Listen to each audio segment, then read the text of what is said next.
Hi, I want to show you the basics for using your ring sling.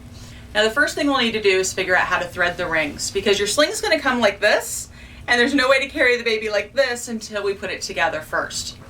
So there's a couple of different ways that you can thread your rings, but I always found what works best for me is to actually put it on as I thread it.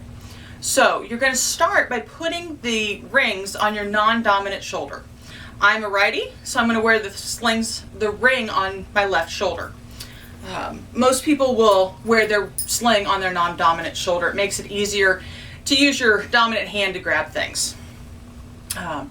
So after you have your rings in place, the next thing you're going to do is reach behind and find the top rail of your sling, the top part, and you're going to pull that tight along your back, making sure it's not twisted. It should look like this. Nice and smooth and ready to go. Then you're just going to continue along that top rail till you get to the bottom of your sling, and you're going to gather this together. You can simply gather it up, you can do an accordion pleat, but the main thing is you got to get it nice and condensed so that it fits through the rings.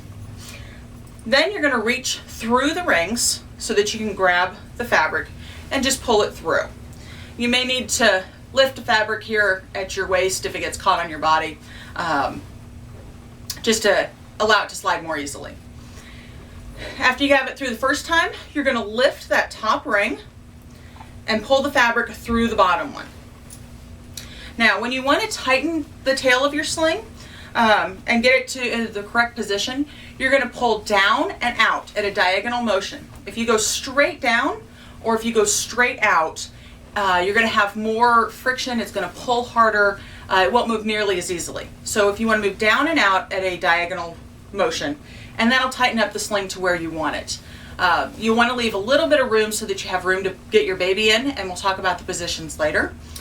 Other things that you want to make sure is that once you have the fabric through the rings, you want to pull the fabric apart so that you can easily get to each one of the rails.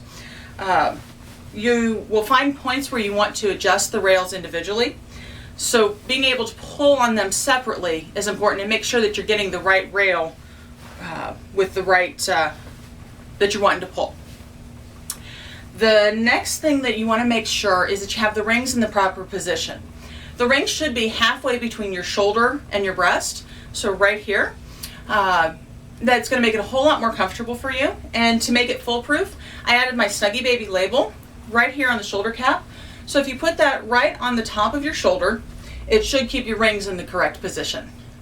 One last thing to remember, when you are putting the shoulder of the sling, you want it to actually cup your shoulder. You don't want to wear it high on your neck because it's going to dig in and it's going to get uncomfortable very quickly. But if you have it spread it out so that it cups your shoulder, the pleats will distribute the weight more evenly and it'll be comfortable for a long time. The only last thing that you need is you'll be able to put your baby in. When you're ready to take your baby out, you can simply take your sling off and leave it threaded so it's all ready to go next time. You don't have to unthread it every time. You're all set to wear your sling.